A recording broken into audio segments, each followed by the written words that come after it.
ठंडी हवा के झोंके पुराने हवेली के सुनसान गलियारों में गूंजते हुए गुजरते थे, मानो कोई बेसुरी साया फुसफुसा रहा हो। लालटेन की पीली रोशनी दीवारों पर टिमटिमाती हुई परछाइयों को नचाती थी।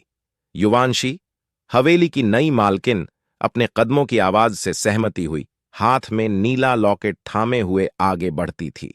यह लॉकेट हवेली के साथ मिला था, एक खूबसूरत नीले पत्थर के साथ, किनारों पर नक्काशी की हुई। युवांशी को यह बेहद पसंद आया, लेकिन उसके बारे में कुछ अजीब सा लगता था। पहनते ही हवा ठंडी हो जाती, गलियारों में बेचैनी छा जाती। रात को नींद में खौफनाक सपने आते, जिनमें नीला लॉकेट धधकता हुआ दिखता। एक रात सपने में लॉकेट से एक स्त्री की कराह सुनाई पड़ी। सुबह होते ही युवांशी ने हवेली की पुरानी डायरी ढूंढी। उसमें हवेली की रानी कमिनी के बारे में लिखा था, जिसे क्रूर राजा ने नीला लॉकेट चुराकर जेल में कैद कर दिया था। लॉकेट में उसकी आत्मा कैद हो गई थी। यह पढ़कर युवांशी का खून खौल उठा। उसने तय किया कमिनी को मुक्ति दिलाएगी। हवेली के तहखाने में छिपे कुएं के पास वह पहुंची।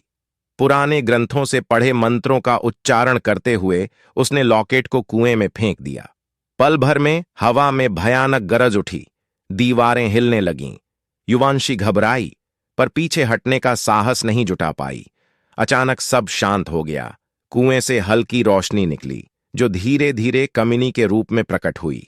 कमिनी ने कृतज्ञता से युवांशी को धन्यवाद दिया और बताया कि अब वह मुक्त है।